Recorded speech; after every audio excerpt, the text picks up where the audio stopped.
우리가 살고 있는 이 지구상에는 매년 수십만 명의 아기들이 마약 중독 여성에게서 태어납니다.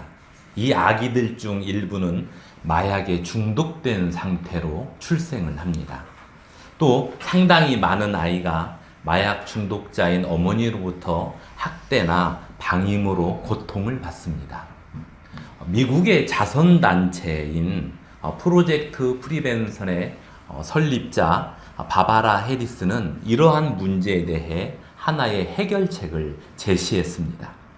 마약 중독 여성이 불임 수술을 받거나 장기간 피임을 하면 현금으로 $300를 지급하는 방법입니다. 해리스가 1997년 이 프로그램을 시작한 이후에 4,000명 이상의 여성이 해리스의 제안을 받아들였습니다. 이 말은 마약에 중독된 상태로 출생하는 아이가 그만큼 줄어들었다는 이야기고, 또 마약 중독자인 어머니로부터 학대나 방임의 고통을 받는 아이가 줄었다는 말입니다. 그런데 해리스를 비판하는 자들은 이 프로그램을 불임 시술용 뇌물이라고 부릅니다. 마약 중독 여성에게 돈으로 유인해서 생식 능력을 포기하게 만드는 행위는 정당하지 못하다는 뜻입니다. 특히 가난 때문에 돈을 필요로 하는 여성들이 이 프로그램의 표적이 되기 때문입니다. 더욱이 돈을 받은 그 여성들이 그 돈으로 다시 마약을 구매하니 결국 그들을 마약 중독에서 헤어나오지 못하게 하는 것 아니냐, 이러한 비판을 하고 있습니다. 이에 대해 해리스는 마약에 중독된 여성들이 프로그램에서 받은 현금으로 다시 마약을 사는 이 사실을 인정한다고 합니다. 하지만 아이들이 마약의 중독으로 그러니까 마약에 중독된 상태로 태어나는 비극을 막기 위해서 치러야 할 자그마한 대가라고 여기며 출산을 할 권리보다 아이들이 정상적으로 생활할 권리가 더 크다는 입장을 밝히고 있습니다. 그는 그렇게 말만, 또 돈으로만 하지 않고 마약 중독 여성들에게서 태어난 4명의 아이를 입양해서 잘 키우고 있다라는 기사를 읽은 적이 있습니다. 해리스와 그의 자선단체인 프로젝트 프리벤션이 하는 일에 대해 여러분은 어떻게 생각하십니까? 비록 마약 중독자이지만 그래도 여성인데 그 여성의 출산을 막고, 더욱 의도된 바는 아니겠지만 돈을 주어 마약의 구매를 부추기고 있으니 그들이 하는 일에 찬성할 수 없다는 입장입니까? 아니면 그런 사람들에게서 태어나 참 고통받고 살게 될 어린 생명을 보호하자는 입장입니까? 대답하기 쉬운 문제는 아니리라 생각을 합니다. 그러면 이번에는 좀 쉬운 질문을 해보겠습니다. 제가 알코올에 중독되어서 목회를 중단하고 알코올 중독자 프로그램을 받게 되었다라고 한다면 여러분은 저를 어떻게 대하시겠습니까? 제가 알코올 중독 치료를 잘 마치고 다시 목회를 할 때까지 물질로 돕고 또 기도로 후원하는 저의 든든한 조력자가 되어 주시겠습니까? 아니면 저런 사람이 목사였다니 그동안 우리를 잘도 속여왔네, 이러며 비난하시겠습니까? 실제 상황이 그러면 저를 긍휼히 여기고 품어주기보다는 비난이 쉽게 나옵니다. 그렇지 않겠습니까? 우리가 살아가는 이 세상은 시대를 막론하고 긍휼의 마음보다 비방의 마음, 또 비난의 마음이 훨씬 더 보편화되어 있습니다. 어쩌면 오늘 본문에 등장하는 레위 또한 많은 비난을 받고 살아왔을 것입니다. 약간의 상상을 가미해보면 레위는 아주 어려서부터 가난하게 살았습니다. 오죽했으며 같은 민족의 사람들이 매국노라 칭하고 창녀 같은 죄인이라며 욕을 하는 그 세리의 직업을 선택했겠습니까? 레위는 가난했던 어린 시절 부자를 동경하면서도 부자를 원망했습니다. 가난한 자신에게 베풀지 않는 부자들을 보면서 내가 만약 나중에 커서 어른이 된다면, 그래서 부자가 된다면 저 사람들처럼은 살지 않을 거야, 이런 다짐을 수도 없이 했습니다. 그래서 그는 빨리 돈을 벌 수 있는 세리의 직업을 선택했습니다. 생각보다 빨리 부자가 되었습니다. 이제부터는 가난한 자들을 도우며 살아야겠다고 마음을 먹었습니다. 그런데 현실은 달랐습니다. 가난한 이들이 레위의 도움 받기를 꺼려합니다. 굶어 죽으면 죽었지 세리의 도움은 안 받겠다는 강한 의지를 내비쳤습니다. 그 이유는 이 당시 세리들이 백성들에게 세금을 거둘 때 로마 정부의 힘을 등에 업고 더 많은 세금을 걷어갔기 때문입니다. 그래서 세리들은 이스라엘 사람들에게 매국노였습니다. 가난한 이들조차도 세리를 멸시했습니다. 레위는 사람들에게 다가가고 싶었지만 아무도 자신을 가까이 맞아주지 않았습니다. 그러던 어느 날 레위에게 놀라운 사건이 발생합니다. 본문 27절을 보시죠. 그 후에 예수께서 나가사 레위라 하는 세리가 세관에 앉아 있는 것을 보시고 나를 따르라 하시니, 아무도 상대해주지 않던 자신에게 예수님이 찾아오신 그 자체가 레위에겐 매우 놀라운 사건입니다. 더욱이 예수님은 나를 따르라면서 레위를 부르셨습니다. 여기 따르라는 이 단어가 따라오라는 의미도 있지만 동행하자는 의미가 훨씬 강합니다. 사람들은 자신을 매국노라며 사회적으로 외톨이를 만들고 창기와 같은 죄인이라며 종교적으로도 왕따를 시켰는데, 예수님께서는 동행하자는 파격적인 제안을 하셨습니다. 사람이 살아가는 데 있어서 무엇이 가장 필요할까요? 일단 돈이 필요합니다. 돈은 많으면 많을수록 많이 누릴 수 있는 장점을 가지고 있습니다. 하지만 돈이 많아도 그 사람 곁에 친구가 없으면 그 사람이 가지고 있는 돈은 장점이 되지 못합니다. 그렇다면 돈이 제법 있고 친구도 있고 사회적 지위도 얻었고 사람들의 존경까지 받는데 그에게 예수님이 없다면 어떨까요? 내용 없는 포장 박스에 불과합니다. 포장 박스가 아무리 근사해도 그 안에 내용이 없으면 포장 박스 그 이상은 못 되듯이, 예수님이 없이 산다면 그 인생은 죄인의 신분에 불과하고 결국 모든 것을 잃었다는 의미이기 때문입니다. 이 말을 뒤집어 보면 예수님을 믿고 죄사함을 받은 성도란 내세울 게 별로 없는 사람일지라도 가장 중요한 보물을 소유했다는 의미입니다. 세리였던 레위는 오직 돈만 있는 사람이었습니다. 만약 그의 인생이 그렇게 끝났다면 그는 살아있을 때나 그리고 육신의 생명이 다할 때도 가장 불쌍한 사람입니다.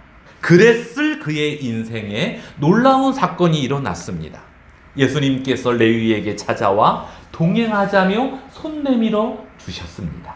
이제 레위는 돈만 있는 사람이 아닙니다. 예수님이 동행하는 사람이요, 예수님의 사랑을 받고 사는 제자가 되었습니다.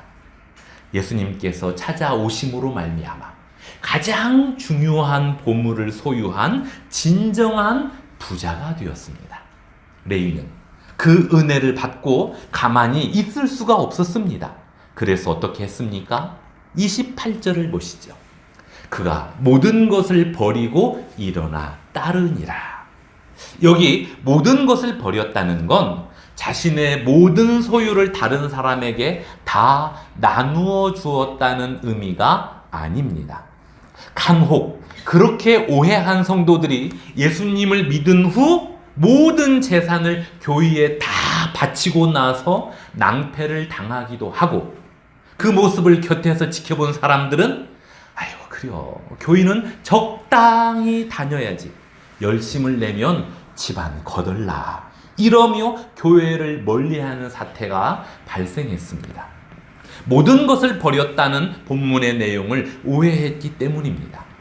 만약 모든 것을 버렸다는 이 내용이 다 나누어 주었거나 교회에 다 바쳤다는 의미라면 29절에 나오는 장면처럼 레위는 자기 집에서 큰 잔치를 할 수 없습니다. 왜냐하면 잔치를 벌이려면 그만큼 경비가 들어가기 때문입니다. 더욱이 큰 잔치라 했으니 많은 경비가 들어갑니다. 그렇다면 모든 것을 버렸다는 건 어떤 의미일까요? 예수님을 모든 것보다 더 우선순위로 여겼다는 의미입니다. 세상에서 버림받은 자신에게 예수님이 직접 찾아와 친구요 또 제자로 부르셨으니 레위에게 있어서 예수님은 그 어떤 것보다 최우선이었습니다. 예수님을 모든 것보다 최우선으로 여겼다는 건 자신이 받은 은혜의 크기를 안다는 의미이기도 합니다. 초대교회 순교자를 거론할 때 꼭 등장하는 인물이 폴리캅입니다. 그의 일화는 여러분도 수차례 들어봤을 겁니다. 한 번 더 들어보십시오. 폴리캅은 초대 기독교 역사에서 가장 빛나는 순교자로 일컬어지고 있습니다. 어느 날 무장한 병사들이 폴리캅을 체포하러 왔을 때 폴리캅은 그들이 먹고 마실 음식상을 준비한 채 그들을 기다리고 있었습니다. 그리고 그들이 음식을 먹는 동안 나에게 기도하는 시간을 좀 달라 이러면서 양해를 구했습니다. 그러니까 순교를 직감한 그의 기도가 거의 2시간 동안 지속되었는데도 병사들이 제지하지 못했을 만큼 그의 인품과 신앙은 사람들에게 인정을 받았다고 합니다. 드디어 기도를 마친 그가 압송되어 처형장에 들어갔을 때 폴리캅의 명성과 86세라는 고령을 생각한 지방 총독이 한 가지 제안을 합니다. 그리스도를 부인해라. 그리고 모독해라. 그러면 내가 가진 권한으로 너를 석방해 주겠다. 이때 폴리캅이 그 유명한 고백을 합니다. 86년 동안 나는 그분의 종이었습니다. 그 기간 동안 주님은 내게 단 한 번의 실수도 또 잘못도 하지 않았습니다. 그런데 내가 어떻게 이 구원의 왕을 모독할 수 있겠습니까?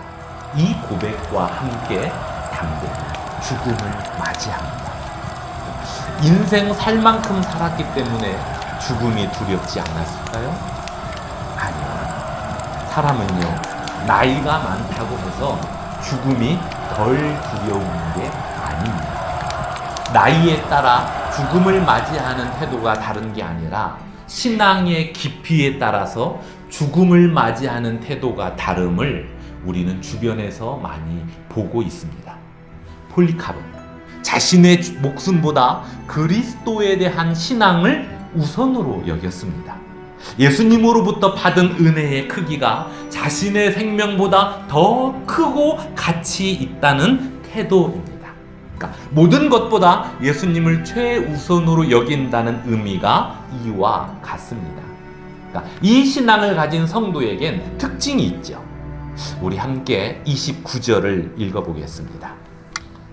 레위가 예수를 위하여 자기 집에서 큰 잔치를 하니 세리와 다른 사람이 많이 함께 앉아 있는지라. 그러니까 직접적 표현은 나와 있지 않지만 레위에게 매우 큰 기쁨이 있음을 알 수 있습니다. 그 기쁨을 주신 예수님을 모시고 또 다른 사람과 함께 기쁨을 나누고 싶어 큰 잔치를 열었습니다. 그 잔치에 초청된 사람이 누구입니까? 세리의 직업을 가진 사람들, 그리고 다른 사람들입니다. 같은 사건을 다루고 있는 마태복음 9장이나 마가복음 2장에서는 여기 다른 사람이 누구냐에 대해 그들은 죄인들이라고 표현을 해 놓았습니다. 유대 사회로부터 죄인이라고 딱지가 붙어 있던 사람들이 지금 레위 집에 함께 모여 있습니다. 이 잔치는 레위가 예수님의 은혜에 감사하는 잔치요, 레위와 같이 죄인이라 일컬음을 받는 사람들을 초청하여 예수님을 만나게 하는 그러한 잔치였습니다. 우리가 그 현장을 직접 가보진 않았어도 예수님을 만난 이 모든 죄인들에게 큰 기쁨이 있었음을 우리는 충분히 짐작할 수 있습니다. 예수님은 죄인을 죄인 취급하지 않고 따뜻한 사랑으로 보듬어 주시는 분이기 때문입니다. 그러므로 그 자리는 예수님도 기뻐하고 레위도 기뻐하고 그 자리에 참석한 모든 세리와 죄인들도 기뻐하는 잔치였습니다. 이렇게 모든 이들이 기뻐하고 있을 그때에 이 모습을 못마땅하게 여기는 사람들이 등장합니다. 30절을 보시죠. 바리새인과 그들의 서기관들이 그 제자들을 비방하여 이르되 너희가 어찌하여 세리와 죄인과 함께 먹고 마시느냐. 바리새인과 서기관들이 예수님의 제자들을 비방하고 있다 이렇게 표현되어 있지만 실상은 예수님에 대한 비방입니다. 아니 어떻게 죄인들과 어울릴 수 있단 말인가? 제정신인가? 그러니까 집 안에서는 예수님 때문에 죄인들이 기쁨을 누리고 있는데 집 밖에서는 예수님 때문에 종교 지도자들이 분노하고 있습니다. 이 어찌 된 일입니까? 어떤 스승이 오랫동안 가르쳤던 제자들과 마지막 수업을 들판에서 했습니다. 스승은 들판을 가득 메운 잡초를 가리키면서 제자들아, 어떻게 하면 이 잡초를 해결할 수 있겠느냐라는 질문을 했습니다. 그러자 A라는 제자가 예, 스승님, 쟁기로 다 갈아 엎으면 됩니다 라고 말했습니다. 이에 B라는 제자가 뒤질세라 스승님, 불로 태워버리면 더 쉽게 해결이 됩니다 라고 자신 있게 말합니다. 그때 C라는 제자가 아예 뿌리채 뽑아야 뒤탈이 없습니다. 그러면서 자신의 대답이야말로 스승이 가장 원하는 대답일 거라 생각을 했습니다. 제자들의 답변을 모두 들은 스승이 자리에서 일어나며 마지막 말을 남깁니다. 너희 마음속에 있는 잡초를 너희들이 말한 방법대로 해결해 보아라. 만약 문제가 해결되지 않으면 1년 뒤에 다시 이곳으로 모이도록 해라. 그 말을 끝으로 제자들을 하산시켰습니다.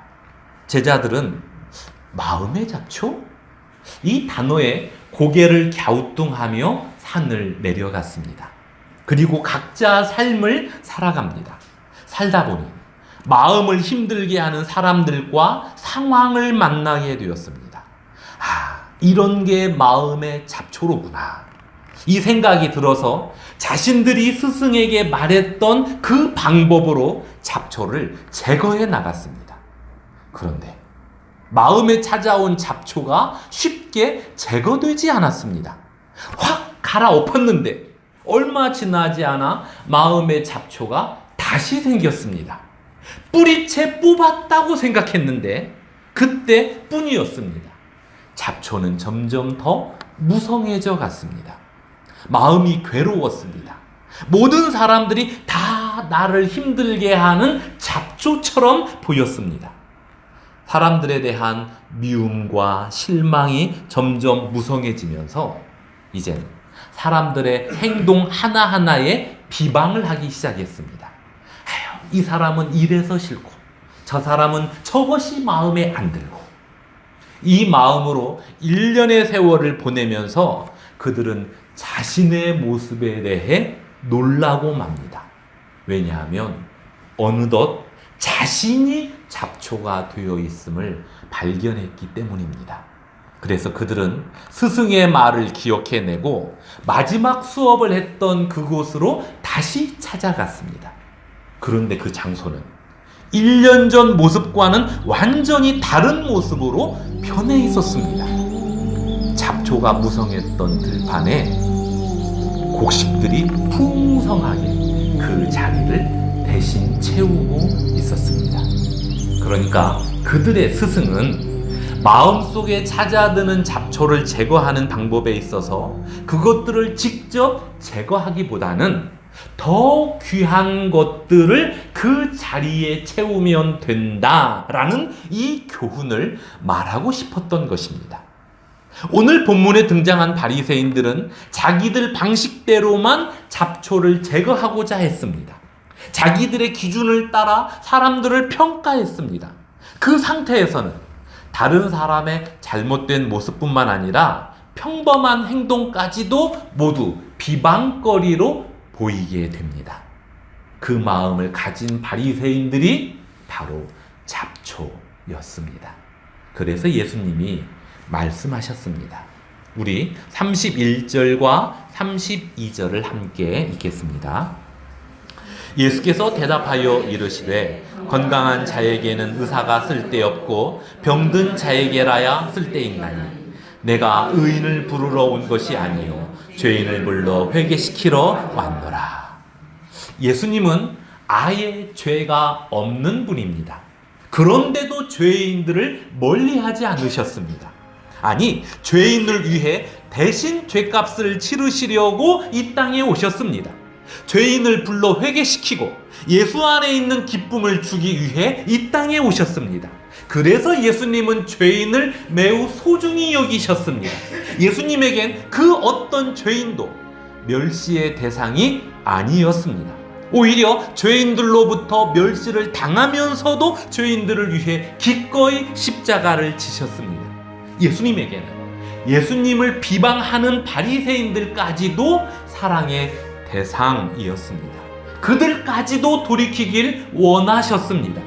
죄인을 불러 회개시키시는 예수님의 그 죄사함의 은혜와 기쁨으로 바리새인들의 마음까지도 채우길 원하셨습니다.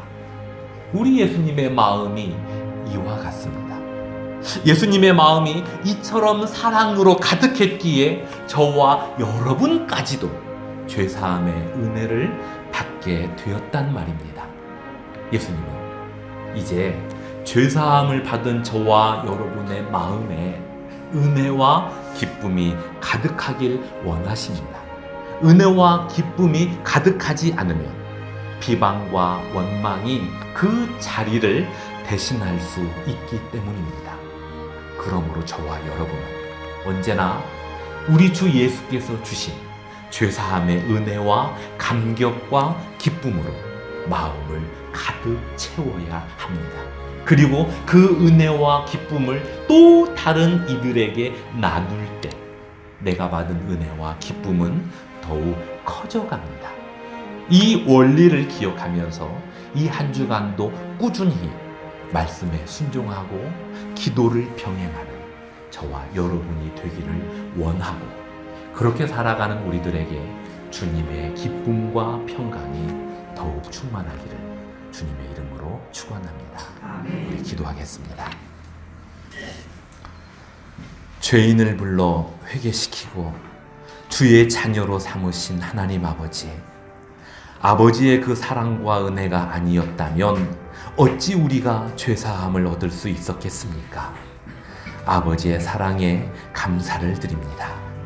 하나님 아버지, 바라옵기는 우리 마음에 죄사함의 감격과 은혜와 기쁨이 언제나 충만하기를 소망합니다. 불신앙과 관련된 것들이 내 안에 끼어들지 못하도록 주님의 은혜로만 가득 채워 주옵소서. 그리고 그 은혜와 신앙의 기쁨을 다른 이들에게 증거하는 이 한 주가 되게 하옵소서. 예수님의 이름으로 기도드리옵나이다. 아멘.